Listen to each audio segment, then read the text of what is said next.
Hello and welcome to the Digbeth area of Birmingham, one of the oldest parts of town, for a short video that I've decided to create for you to talk a little bit about a phenomenon that has put Birmingham on the map for a whole new reason in the last few years, and that is the TV show Peaky Blinders, which has been a huge success and has given people a whole new level of interest in our city. So I'm going to be talking a little bit about the Peaky Blinders and their origins, and the idea of this is to whet your appetite, not just for the new series of Peaky Blinders, but also to that you might keep your eyes open for a new video that's going to be coming soon on my Buy Me a Coffee channel, which is going to be all about the real stories of gangs and crime and the social situations in Birmingham that the stories of the Peaky Blinders TV show are based on. So keep an eye out for that. Have a look in the description below to see how you can support my work and where you'll be able to find that video. And I hope you enjoy this short introductory piece about the Peaky Blinders.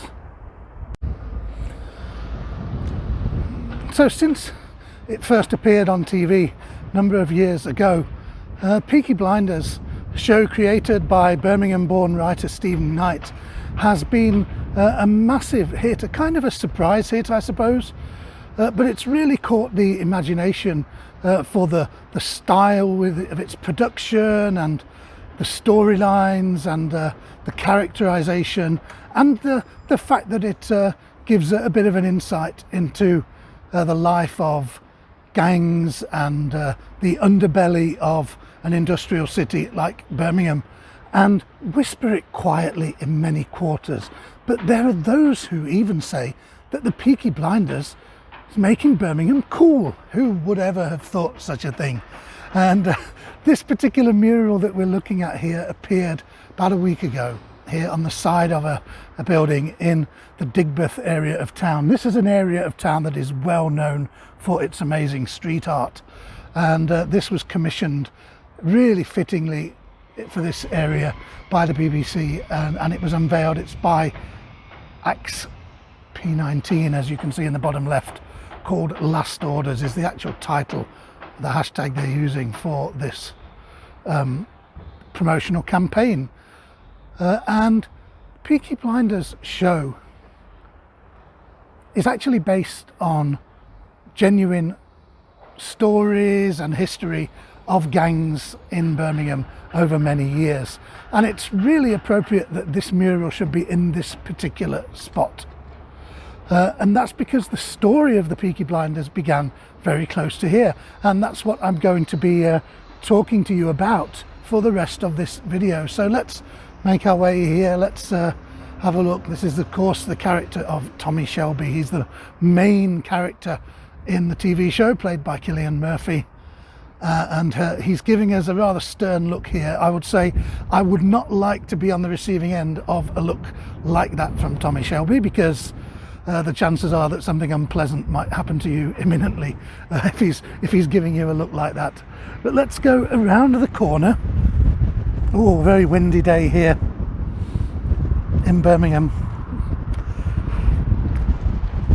If I had a Peaky Blinder cap on, it would have blown off, that's for sure. But the TV series of the Peaky Blinders is set between World Wars I and II, so the 1920s, 1930s. And a lot of the stories of gangs in Birmingham that it's based on did occur at that time. But the actual name Peaky Blinders comes from a gang that was around much earlier, and that was in the 1890s. And the story of the real life Peaky Blinders begins, well, within the same block of buildings that we now see that Tommy Shelby memorial on, and we even have a blue plaque on the wall. It's a pub that's now called the Rainbow, but this has been a pub since the 19th century, and the story of the Peaky Blinders actually begins here on the 23rd of March 1890, and on the 23rd of March of that year, a chap by the name of George Eastwood popped in for a drink in the evening. George Eastwood, but as you will see, it's quite an appropriate name because he conducts himself in a way a little bit more like Clint Eastwood as the story progresses. Now, George Eastwood was having a quiet drink at the bar on his own, but he wasn't a drinker, so he ordered a ginger beer, so a soft drink. And as he was sitting there enjoying it, minding his own business, there were a group of lads, young lads in the bar, who started making to each other, but so that he could hear, and then directly at him, comments about questioning his masculinity because he was drinking a soft drink rather than beer or spirits, and they were just generally started to really give him a hard time. At one point then, Eastwood turned around and said, "Just leave me alone and mind your own business." And at this point, the leader, the main one who'd been doing the verbal attacks on him, sort of offered him the opportunity to step outside and settle things through physical altercation. And he said George Eastwood wasn't really interested in that kind of thing. He said, no, just leave me alone. And he thought that everything was okay because settled down, he finished his drink, and he left the pub. And he made his way along Adderley Street towards the railway, which would have been there. You know, we wouldn't have had these nice modern cars here, but he would have certainly been walking along here very much with the railway as it looks today. Great Western Railway line there. And as George Eastwood came along here, the chaps from the pub followed him out, and they started to follow him down the street. And as he got close to the railway arches, they started to shout him. He turned around and realised what was happening, tried to kind of get away, but as he was under the railway arches, they got up behind him and he was given a massive blow to the back of the head. We're not sure what with. And George Eastwood fell to the ground here under the railway arches and smashed his head on the ground, on the cobblestones, which would have been actually the road surface at that time. This actually caused a fractured skull.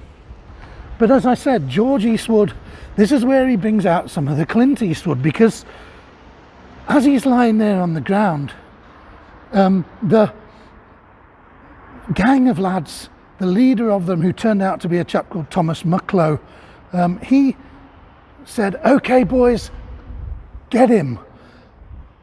And so they laid into George Eastwood as he lay there on the ground with boots. They took off their belts and started to hit him with the buckles. It was quite a common thing to use a belt buckle as a weapon back then. And through all this beating, despite the injuries he suffered, George Eastwood managed to get up, and he managed to get away, and he managed to run away down Adderley Street. He climbed over the fence of a school that was there, with the gang pursuing him, until he eventually came to some houses, knocked on the first door he came to, and lucky for him, the homeowner, despite the threats of the gang pursuing George Eastwood, he actually took him in and managed to get him to the medical attention that he needed. Now, George Eastwood survived the attack despite having had to have quite a lot of medical treatment. Thomas Mucklow and the fellow members of his little gang were rounded up and sentenced to imprisonment. Mucklow got a stiffer sentence because of the fact that he was the one who actually ordered the others to attack an already injured man while he was lying on the ground. A few days after the incident, which shocked local people, a letter appeared in the newspaper saying that the attack on George Eastwood on Adderley Street had been carried out by the Small Heath Peaky Blinders, and that is the first ever reference in our history to the name Peaky Blinders. And the fact that, just like in the TV series, the Peaky Blinders are or were a gang from the Small Heath area of Birmingham, which is the part of Birmingham you come into as you go along Adderley Street where we're standing. So the modern TV series is set in a different age to that, and it deals with a lot of different themes and topics, but it is based on a real Birmingham gang of the 1890s. There was a gang called the Peaky Blinders, and they were involved in, or members of it were involved in, a crime, a beating of an innocent man right on this spot, and that is where we first find the Peaky Blinders in our history. So thank you for watching this video. I hope you enjoy the final series of the Peaky Blinders when it comes on the TV, and keep a lookout for a video I'm going to put together which is going to be about all the different locations in Birmingham that have links to the gang history, and a lot more about some of the real stories and characters that inspired the TV show, and even some of the names of real people that are used in the show. So from me here in Digbeth, Birmingham, thank you, and I will see you again very soon.